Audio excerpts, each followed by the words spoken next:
네, 안녕하세요. 만나서 반갑습니다, 여러분. 자, 오늘 시장이 많이 좀 흔들리고 있어요. 자, 그런데 업종을 따르면 코스피나 코스피 이제 곧 있으면 상승 전환 할 것 같아요. 코스닥은 이미 상승 전환을 했어요. 자, 어제 무시무시한 소식이 나왔죠. 폭격이 시작됐다. 그러면서 사실은 이게 오보가 과거에도 있었는데 또 오보가 나타났다. 뭐 이렇게 돼가지고 사실 미국이 이 전쟁에 대한 부분을 좀 조장하는 게 아닐까라는 생각을 지금 특히나 이제 바이든 같은 경우도 러시아 며칠 안에 우크라이나를 침공할 듯, 그리고 이제 이런 블룸버그 같은 이제 공신력 있는 그런 언론사도 갑자기 이렇게 폭격을 했다라는 것들을 이제 말하고 있는데, 이런 부분들에서 사실상 뭔가 좀 냄새가 난다라는 생각이 들어요. 자, 왜냐면 항상 증시가 이게 항상 이게 제가 이제 알고리즘이라든가 이 시장은 뭐냐면 하락을 안 하면 사는 사람이 없어요. 그러니까 상승할 때는 개인들만 사지만 또 기관들이나 외국인들은 팔죠. 그런데 또 하락을 해야 또 누군가는 이제 밑에서 이제 진짜 돈이 많은 사람들은 결국에는 단가가 낮아져야 사기 때문에, 그리고 위에서도 공매도를 때려서 수익을 냅니다. 그렇기 때문에 이제 시장이 늘 흔들리는 거예요. 그래서 우리는 어쩔 수 없는 시장이 있고, 그래서 그냥 흔들리는 거를 그냥 흔들리나 보다 라고 좀 생각을 하고, 늘 흔들리는 게 시장이다 라고 생각하는 게 좀 정신 건강에 좀 좋지 않을까, 뭐 그렇게 생각을 하는데, 어제 무슨 얘기가 좀 나왔었냐면, 일단은 며칠 안에 우크라이나를 침공한다 그랬는데, 또 새벽에 이런 얘기가 나왔죠. 우크라이나 대통령이 푸틴의 회담을 제의했다, 직접 대화할 준비가 됐다. 그래서 사실 이게 직접적인 전쟁으로 번질 수 있을까라는 부분에서는 좀 어느 정도 해소는 돼서, 우리나라 증시도 물론 이런 건 있죠. 미국 증시가 여기 보시면 미국 증시가 다 하락을 해서 마감을 했어요. 그러다 보니까 미국 증시가 다 하락을 해서 마감을 하고, 천연가스, 뭐 금 이런 가격들도 지속적으로 안 내려오고 있으니까, 이게 정말 실제적으로 우리가 보지는 못했지만 그쪽에 있는 분위기가 상당하구나라고 조금 생각을 하는 그런 분위기가 좀 있어서, 개인들은 어제도 그랬죠. 어제는 외국인이 상당히 좀 매수로 많이 보여줬고, 어제 같은 경우에 개인들이 1조 넘게 팔았어요. 누가 그렇게 팔았냐라고 봤거든요. 그럼 결국은 개인들이 삼성전자랑 SK하이닉스 팔았어요. 자, 여기 잠깐 보시면 외국인이 200만 주를 넘게 또 삼성전자를 담았어요. 자, 과거에도 정말 최저가에 이렇게 300만 주 넘게 담았던 요런 이제 과거가 있는데, 어제도 그만큼이나 개인들은 삼성전자 주식을 내놓았고요. 자, SK 하이닉스도 마찬가지예요.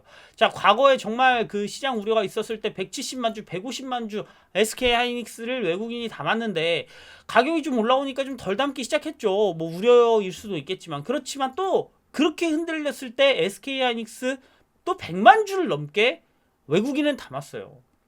자, 그러다 보니까 이 시장이 지금 막 흔들리는 것 같아도 굳이 이게 그렇게 문제가 될 것인가라는 어떤 의문에 좀 빠질 수가 있어요. 자, 결국에 우리나라 시가총액이 높은 종목들을 외국인들은 담고 있다는 거예요. 특히나 오늘도 그렇습니다. 코스피 보면 결국은 외국인들이 지금 다 담고 있어요. 지금 이제 노란색이 외국인인데, 외국인들은 지금 같은 상황에서도 지속적으로 담고 있다라는 부분을 좀 볼 수가 있고, 오늘 같은 경우에는 기관이, 어제는 뭐 매수였다면 기관이 좀 매도세를 보여주는데, 뭐 매도를 해라, 외국인들은 지속적으로 담겠다, 지금 싸다, 그렇게 얘기를 하는 겁니다.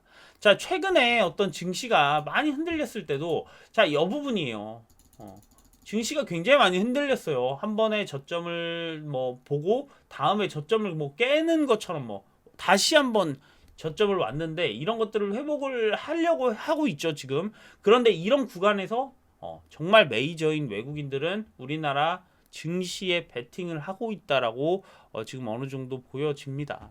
자, 그리고 이제 미국 증시 잠깐 살펴보면, 어제 기술주를 중심으로 뭐 반도체 같은 경우에는 엔비디아나 인텔, 퀄컴 뭐 다 빠졌어요. 뭐 AMD도 마찬가지고. 그래서 뭐 필라델피아 반도체 지수도 역시나 뭐 하락이 좀 많이 나왔겠죠. 쭉 나오는 이런 모습을 볼 수가 있고, 마이크로소프트, 정말 실적이 좋았던 마이크로소프트나 아마존 같은 경우도 어제는 좀 하락을 보여줬는데, 테슬라도 5%나 빠졌죠. 뭐 애플마저도 2% 넘는 하락. 그런데 이제 실적이 발표 제로된 예상치를 상회하는 실적을 발표한 월마트 같은 경우에는 좀 상승을 보여줬고 코카콜라도 마찬가지로 좀 상승을 보여줬는데 기술주를 중심으로는 상당히 좀 안 좋았다. 그런데 뭐 이제 미국에서도 그런 게 있죠. 마스크를 벗고 이제 위드 코로나 진짜로 하는 게 아닌가 뭐 이런 부분들도 있어서 이런 소비주라든가 리오프닝 수혜주, 뭐 화장품주 이런 것들이 우리 시장에서도 지금 그래 그렇다면 어쩔 수 없이 시간이 지나면 오를 수밖에 없는 거 요런 것들. 근데 되게 지금 아이러니한 게 뭐냐면 전쟁이 나면 사실 이제 천연가스 뭐 이런 뭐 식품 뭐 이런 그런 원자재 값들이 오르는 그런 쪽에도 사실상 올라가는 지금 그런 부분이고 이게 만약에 전쟁이 안 났을 경우에는 이제 우리나라 기술주 시가총액이 높은 우량주들이 좀 올라갈 건데 이런 종목들이 둘 다 빠지지 않고 있다는 거예요. 생각을 해보면.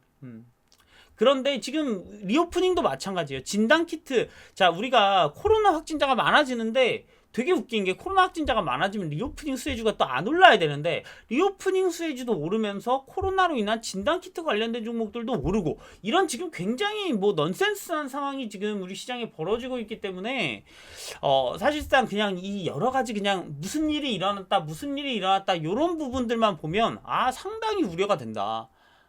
이거 지금 진짜 문제가 있는 게 아닐까라고 보지만 실제로 시장이 돌아가는 환경이랑 수급을 보면 시장에서 저점이 나왔네. 내려가면 사네. 좋은 종목을 담고 있네. 요런 지금 생각이 듭니다. 자, 그래서 지금 조금 전에 삼성전자, SK하이닉스 뭐 요런 종목들도 보여줬지만 제가 또 좋아하는 종목 중에 또 카카오게임즈가 있어요. 카카오게임즈 같은 경우도 좀 차트를 뭐 잠깐 보여드려 보면 카카오게임즈 같은 경우도 바닥에서 과거에 정말 이제 시장이 회복되나 하고 올라왔는데 오늘 또 이렇게 지금 결국에는 정말 저점은 이미 나왔다.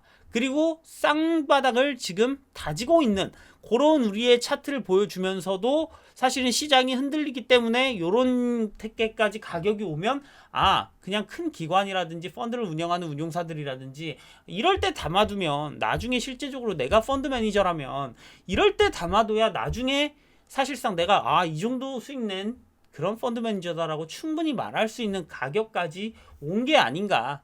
그래서 이제 여러분들 좀 걱정이 좀 많으시겠지만 결국 이 시간들이 지나면 좋은 종목들은 다시 올라갈 것이고 지금의 어떤 수급이 분명히 빛을 보는 그런 날이 있을 것이기 때문에 뭐 전쟁이 난다 안 난다 때문에 너무 우려하시기보다는 그냥 장기 투자하시는 분들은 이런 가격에서 한 번쯤 담아두는 게 좋겠구나. 그리고 실제로 막 이렇게 하락이 나오고 이래도 흔들릴 필요가 없겠구나. 뭐 요 정도 좀 시간을 갖고 본다면 충분히 이 정도 가격은 넘어설 수 있겠다라는 부분들입니다. 자, 그래서 이런 부분들 전달 드리려고 여러분들께 영상 가지고 왔습니다. 끝까지 시청해 주셔서 감사합니다.